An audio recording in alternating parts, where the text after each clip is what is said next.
Welcome to Seeds for Change. So, day two, what the revelation to me about what God has shown me was a couple of things. One was the word discipline and how I felt yesterday as if I was being disciplined because I wouldn't let go of things that I was telling God kind of how to do his job in things that were in my world. And it's kind of like, well, who do I think I am? But instead of the discipline that I'm used to being brought up for was unloving type of discipline. But the discipline of God and the refinement of God, it is just out of love and his grace and his mercy. And what we fear the most sometimes is so much more worse in our imaginations than it truly is when we actually walk through it.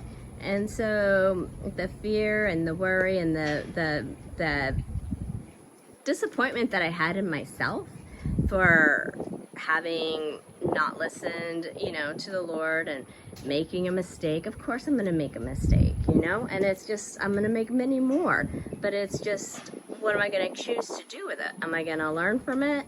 But being on the other side and walking through it, it's so true, and it rings true over and over again of just how good God is. And this don't suck. I mean, seriously, I was stuck with a COVID test, and I wasn't able to go anywhere, poor me. And I felt like I was acting like a little 2-year-old, having a tantrum because I didn't have things go the way that I wanted them to go, when he had a different plan and a different route, and he was telling me to pause, put things on pause for a little bit and enjoy what I give you. And I was able to do that, and I still was able to do it today. And what a blessing. I'm like, what a good daddy he is. From past experience, I've always assumed discipline was just something that's harsh and it's cruel and it's mean. And that was my thoughts of my upbringing of how discipline was characterized from a father's perspective. Not really translating it into the true kind of discipline that our loving Father has for us.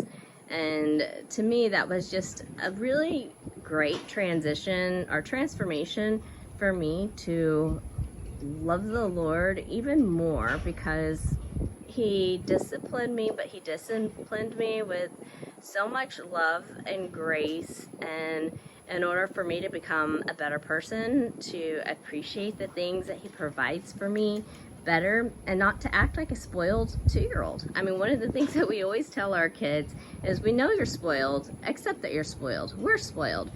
But when you start to act like a spoiled brat, you're going to stop being treated like a spoiled child. And they're like, yep.